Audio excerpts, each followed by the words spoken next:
Hello YouTube, theBLOB here, bringing you the second army list discussion that I wanted to have with you about the Ninth Age. And this list is really the list I like to play at the moment. A Night Goblin army, Cave Goblin list, 2,500 points, and it's as Cave Goblin as I can get it, and still maybe win occasionally if my opponent's having an off night. And if he doesn't bring in all chariot lists, you know who I'm talking to there. um, so let's get right into this list. I'll have a couple questions for you at the end, or maybe in the middle. You know how it gets with me. But yeah, 2,500 points. So first off, Cave Goblin General, Leadership 8. This hurts me deep inside. I used to rock in the 8th edition of Warhammer. I used to rock a black orc on a pig as my general, because the way the rules worked, if he was attached to a unit, there was an off chance you couldn't hit him. Now, if the model base doesn't match the unit it's attached to, the character's attached to, that character can be targeted independently by bolt throwers and missile fire and everything else. So that trick didn't work anymore. So I'm going with the Goblin King General. These guys are 60 points apiece. They may be one of the cheapest lords in the game, if not the cheapest. I haven't really shopped around the other army books yet. But this general has a straight up shield, the glittering cuirass for heavy armor and distracting, the Kingslayer, which is +1 attack, +1 strength per character, touching, and the Talisman of Greater Shielding for 5 up ward. This guy's not really supposed to fight other characters. If he has to fight, which inevitably he will, I have another Goblin King to fight challenges. This general is supposed to just tear into rank and file and just try to get combat res as quick as possible. So, riding with him, shotgun in one of the Goblin units that I'll talk about in a minute, is another Goblin King at 60 points. By the way, the general came in at 155. I almost forgot that. But his buddy has a shield, the Axe of Battle for 2 extra attacks, the Pan of Protection Pension, so he can take anybody's ward save, armor save, regen save, and the Charm of the Cursed Icon for a 5 up ward versus artillery, and that can base the unit. So this Goblin King at 145, he's the one who takes the challenges, and whoever he's challenging, he should outswing him, and he'll have the same best save. And while he's alive, the general and the unit that they're rolling with gets a 5 up ward against shooting, give or take. So you can start to kind of see some synergy there. For magic, my third lord, an Orc Big Shaman, level 3, 180 points so far, with the Sprout of Rebirth for a 4 up regen and a Shielding Scroll. He comes in at 245, and he's going to use the Path of Wilderness. Why the Path of Wilderness? Straight off the bat, the +1 strength, +1 toughness spell. Really, really nice with big units of goblins. I've already used it a couple times, and they're orcs. They basically become orcs temporarily. There are a couple other spells in the Path of Wilderness that usually my opponents don't want me to use, like the Magic Bolt. I forget what it's called right now, but you guys know what it is if you're using the Path of Wilderness out there. The Shielding Scroll,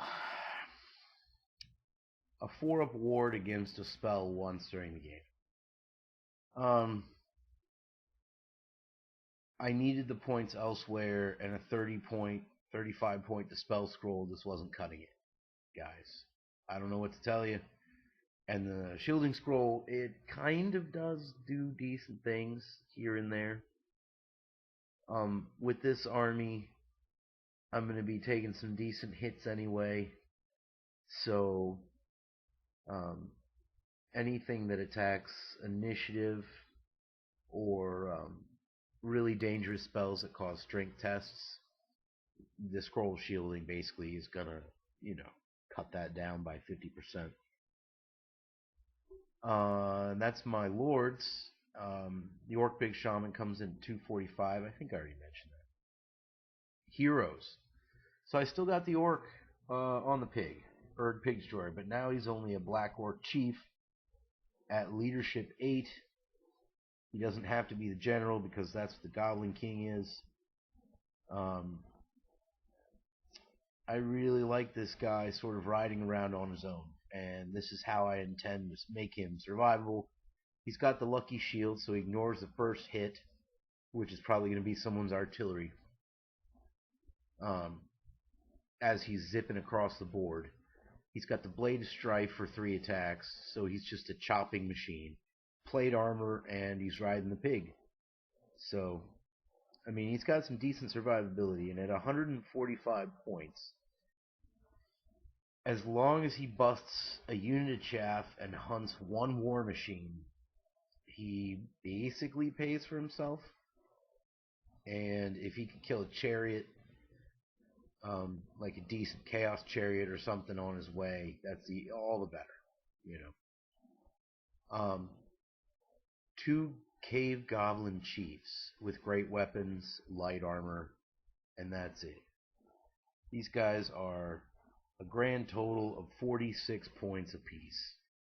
And if they're in a unit while it's fighting, they're there to get combat res, but mostly these guys pop out as chaff. So during remaining moves, sub-phase, these guys will jump forward to the unit, kind of angle themselves, and try to bait a charge, which they'll either flee from and cause a failed charge, or they'll take the charge knowing that the overrun won't carry into the guys I don't want to get charged. And behind them, 2 Goblin level 1 Shamans, Cave Goblin level 1 Shamans, rocking Path of Little Green Gods. Instead of the Path of Shadows, because the 0 spell is a decent strength 3 magic missile. I think it's 2d6 and then 3d6 if I boost it, and since it's the level 0, it'll happen automatically.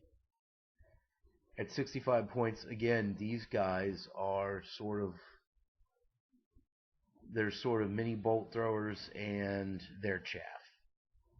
They'll jump out of the unit with the Goblin Chiefs, they'll double chaff, double flee, cause a failed charge if need be, but they're dead meat on a stick, They're that's just what they are. So we're talking 3 lords and 5 heroes in this list so far. As we drift lazily into core, we get to what I think is the sneakiest trick in the army list. This is something I just sort of was tinkering with one night and decided to go with it. So 20 Cave Goblins in a regiment for 60 points. I gave them bows. I gave them 3 Mad Gits. That's the old Night Goblin fanatic. And then I gave them the icon of the Relentless Company for 15 points, making them a 160-point disposable unit that can triple march move at the beginning of the game if I want, or once per game anytime. Basically, with this army list, I put the whole army down in the hopes of going first,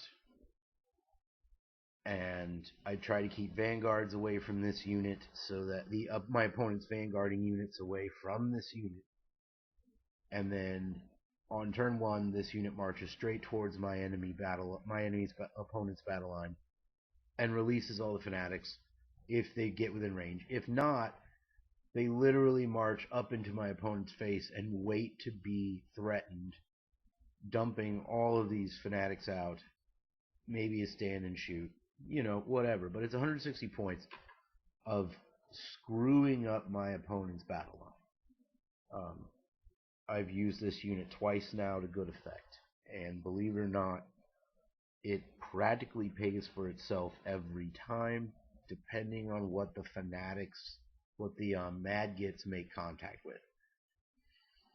A good example is I played an opponent who had a Chaos Warrior list, and all of the units were very expensive. And because they were very expensive, anything that had to touch a Mad Git was getting me my points back. 10 Spider Rider Raiders with Light Lance, Shield, Shortbow, Musician. It's a 10-man unit of spiders that's as kitted out as I could get it, with minimum core regards, sort of looking at minimum core, even though I didn't get to minimum core. These guys are vanguarding, and believe it or not, their synergy is with that trick unit that I just mentioned. So, during deployment, the Cave Goblin, Mad Git, Suicide unit, and the Raiders are nearby. When it goes to Vanguards, I Vanguard the spiders in such a way to keep my opponent's vanguarding units away. And I stay out of the way of this unit that's then going to triple march move towards my enemy target, my intended target. And then my main battle line of core, a unit of 36 Cave Goblins with Spear, Shield, 2 Mad Gits, and a full command, and a unit of 37 Cave Goblins with Spear, Shield, 2 Mad Gits, full command. I don't see where running Night Goblins with hand weapon shield is really worth anything necessarily. A big block of Cave Goblins with Spear and Shield is usually enough to scare certain units into thinking about charging, where they might normally not. Like, they would just line up and hit anyway. And then with the 2 Mad Gits, at this point now, there's there's 7 Mad Gits in this army just flying everywhere. And you can kind of see, as my opponent works his way through the Suicide unit and chases off the spiders, he's just going to run into more of this sort of fiddly bit stuff going on. Real cheap shoddy type stuff.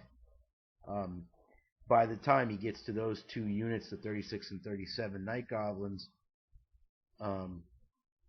the Goblin Chiefs, the Hero Chiefs have popped out as chaff, and the Shamans have probably popped out as chaff. So all that's left in the 2 main Cave Goblin units are the Twin Generals and maybe the Orc Shaman nearby. Backing these 2 units up in the main battle line is a mini hammer, or maybe just a straight up hammer, depending on your opinion of it. 8 Stone Trolls for 400 points. This is my most expensive unit on the table. This unit is meant to sort of just upset the bejesus out of certain armies, and have them just throwing everything they've got at it, artillery-wise, magic-wise. This unit usually ends up burning that scroll of shielding that I carry with the Orc Shaman, using the Path of Wilderness. Usually my opponent tries to put a blanket spell on them to cause mass damage, and then combine it with shooting in the shooting phase. So usually that ward save can be real huge. They do have regen, but some spells sort of go past that, especially the fire spells, fireballs, and everything else coming at them. 15 Nasha in a herd for 105 points. I was going to rock 2 units of 10.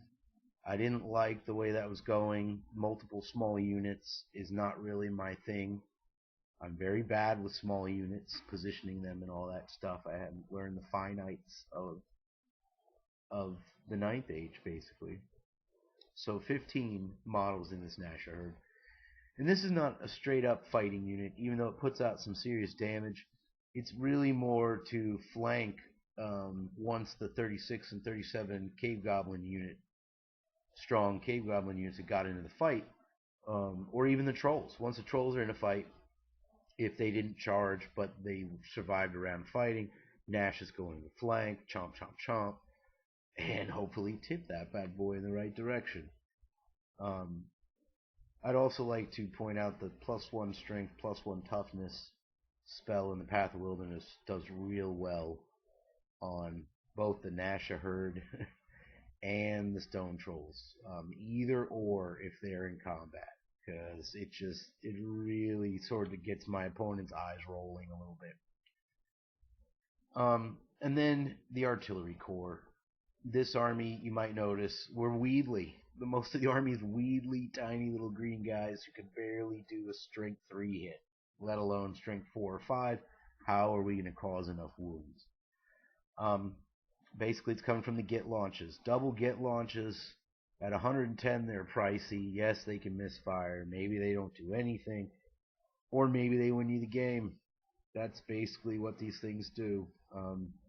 They were always feared in Warhammer 8th edition. And the 9th Age, they've still proven to be very, very potent artillery piece. And a splatterer. Got to bring a rock lava or a splatterer, as they're now known, because I'm relying on Steadfast with these 2 big blocks of Night Goblins that are in my list. Relying on Steadfast with Trolls because with 8 of them I'll have a rank minimum behind the first. So I mean, if they get into a fight with like Ogres, 8 Trolls might actually have Steadfast by that point in the battle if I'm lucky. So that's what the splatter's for, finding, basically targeting my opponent's monsters or giant blocks of infantry to whittle them down. 9 times out of 10, the artillery pieces are lined up in the battle line so they can see. I've had a little bit of trouble firing unintentionally over the heads of my own men and causing like extra drift and stuff. Still trying to deal with that shit. You know, big problems there. That's why I haven't been using, I think they're called Git skewers now. The Goblin Bolt Thrower. Yeah. You can see they didn't make it into this list. So, but this is 2,500 points. My basic questions. Number 1, the double Goblin King synergy, where the general is protected by another king who does most of the fight. Does this seem feasible to you? Because this is 145 points protecting 155 points, basically. But they're putting out a buttload of attacks. They're both pretty tricksy in what they do. So, I mean, does this seem feasible to you? Orc Shaman, level 3 with Path of Wilderness. How do you feel about this? I've seen a lot of other players using the Orcs with the Path of Wilderness, but I've never really seen them try it specifically on a Night Goblin army. The other huge question I had, when down in core, the 10 Spider Riders for 140 points, should I be fielding this as 2 units of 5, super cheaping them up, freeing up some points? I'm not at min core yet, minimum core, not there. So I could break this into 2 units of 5 and just go super cheap. And finally, maybe some of the more veteran list builders out there have noticed this way back when I was talking about the hero portion. But there is no BSB. We're a leadership 8 army with no battle standard bearer. This could be probably the biggest no-no of the list, or it could just be the biggest wild card of the list if people don't mind playing with a wild card, especially if it's like a fun game, right? But yeah, this list has no battle standard bearer, so no rerolls for Panic at leadership 8, or less if we're not steadfast, even though we damn well better be most of the time. So what do you think about there not being a BSB? Or if you just don't even want to discuss how there's no BSB and you would rather yell and scream about how there should be, where should I free the points up from? I'll be posting this list down in the comments section. Um, and yeah, just leave your comments. If I need a BSB, I need to turn one of these Cave Goblin chiefs with a great weapon and light armor, one of these 46-point douchers, into a BSB. That's 25 points.